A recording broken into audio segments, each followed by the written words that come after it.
അല്ല, ഇതിനകത്ത് ഭാരതീയ ജനതാ പാർട്ടിയുടെ അഭിപ്രായം പറയാൻ ഞാൻ ഒരു ആളല്ല. കാരണം ഞാനൊരു ജില്ലാ പ്രസിഡന്റ് മാത്രമാണ്. അദ്ദേഹം പാർട്ടിയുടെ മുതിർന്ന നേതാവും സംസ്ഥാന ഉപാധ്യക്ഷനുമാണ്. അപ്പോൾ അദ്ദേഹം പറഞ്ഞ ഒരു കാര്യത്തെപ്പറ്റി അതിൻ്റെ അകത്ത് എന്തെങ്കിലും ഒന്ന് കമൻറ്റ് ചെയ്യാനുള്ള പാർട്ടിപരമായ ഒരു അധികാരവും എനിക്കില്ല. അതുകൊണ്ട് തന്നെ അതിനകത്ത് എനിക്ക് യാതൊരു കമൻറ്റില്ല. അതിലെന്തെങ്കിലും അഭിപ്രായമുണ്ടെങ്കിൽ BJPയുടെ സംസ്ഥാന അധ്യക്ഷൻ തന്നെ അത് വ്യക്തമാക്കുമെന്നാണ് ഞാൻ കരുതുന്നത്. അദ്ദേഹം വിദേശത്തുനിന്ന് മടങ്ങി എത്തിക്കഴിഞ്ഞാൽ അതിനകത്ത് അദ്ദേഹം അഭിപ്രായം പറയുന്നതാണ്.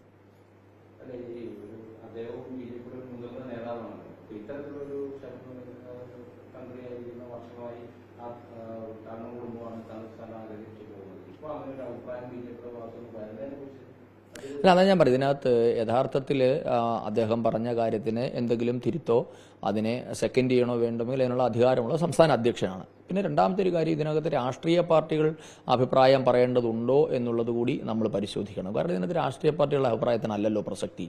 കേരളത്തിലെ ഹൈന്ദവ ആചാരങ്ങളുമായി ബന്ധപ്പെട്ട ഒരു ധർമ്മ ആചാര്യ സഭയുണ്ട്. അപ്പം സംപൂജ്യ സ്വാമി ചിദാനന്ദപുരി സ്വാമികൾ അധ്യക്ഷനായിട്ടുള്ള ഒരു ആചാര്യധർമ്മ സഭയുണ്ട്. അപ്പോൾ അവർ കാര്യങ്ങൾ തീരുമാനിക്കണം. തന്ത്രി മണ്ഡലമുണ്ട്, തന്ത്രിമാരുടെ കാര്യങ്ങൾ. അപ്പോൾ ഇത്തരത്തിലുള്ള ആചാര്യന്മാരുടെ പുരോഹിതന്മാരുടെയൊക്കെ ഒരു ബോഡി ഉള്ളപ്പോൾ അവരെക്കാര്യത്തിൽ തീരുമാനം പറയട്ടെ. അതിനകത്ത് രാഷ്ട്രീയക്കാരുടെ അഭിപ്രായം അല്ല വേണ്ടതെന്നാണ് വ്യക്തിപരമായ എൻ്റെ അഭിപ്രായം. പിന്നെ രാഷ്ട്രീയമായി BJPയുടെ അഭിപ്രായം പറയാൻ അത് സംസ്ഥാന അധ്യക്ഷൻ തന്നെ പറയും. അല്ല, അതാ ഞാൻ പറഞ്ഞത്, അത്തരം കാര്യങ്ങളെ പറ്റി സംസ്ഥാന ഉപാധ്യക്ഷനെ തിരുത്താനോ സംസ്ഥാന അധ്യക്ഷനെ പിന്തുണയ്ക്കാനോ ഉള്ള അവകാശം സംസ്ഥാന അധ്യക്ഷനിൽ നിക്ഷിപ്തമാണ്. അദ്ദേഹം ഉപാധ്യക്ഷനാണ്. അപ്പോൾ സ്വാഭാവിക ഒരു ജില്ലാ പ്രസിഡന്റ് അക്കാര്യത്തിൽ അഭിപ്രായം പറയുന്നത് ശരിയല്ല എന്നുള്ളത് കൊണ്ടാണ് ഞാനത് പറയാത്തത്. പറയുന്നത് ശരി അല്ല, അല്ല BJPയുടെ അഭിപ്രായം പറയേണ്ട ആൾ സംസ്ഥാന അധ്യക്ഷനാണ്. അദ്ദേഹം അത് പറയും. ജില്ലാ അധ്യക്ഷന്മാരല്ലല്ലോ. അല്ല, ആയിരുന്നു, ഞാൻ വക്താവായിരുന്നെങ്കിൽ എനിക്ക് പറയാമായിരുന്നു. ഇപ്പോൾ ഞാൻ വക്താവല്ല, ഇപ്പോൾ ഞാൻ ജില്ലാ പ്രസിഡന്റ് മാത്രമാണ്. അപ്പോൾ എന്തായാലും ഇക്കാര്യത്തിൽ രാഷ്ട്രീയ പാർട്ടികൾ അഭിപ്രായം പറയണതോ സംബന്ധിച്ച അഭിപ്രായമാണ് ഞാൻ മുമ്പ് പറഞ്ഞത്. അല്ലാതെ KS രാധാകൃഷ്ണൻ സാറ് പറഞ്ഞതിനെപ്പറ്റി അതിനെ പിന്തുണയ്ക്കാനോ തിരുത്താനോ ഉള്ള അവകാശം സംസ്ഥാന അധ്യക്ഷനാണ്. അദ്ദേഹം അത് ചെയ്യട്ടെ, അദ്ദേഹം അതുടൻ തന്നെ ചെയ്യും. ഓക്കെ.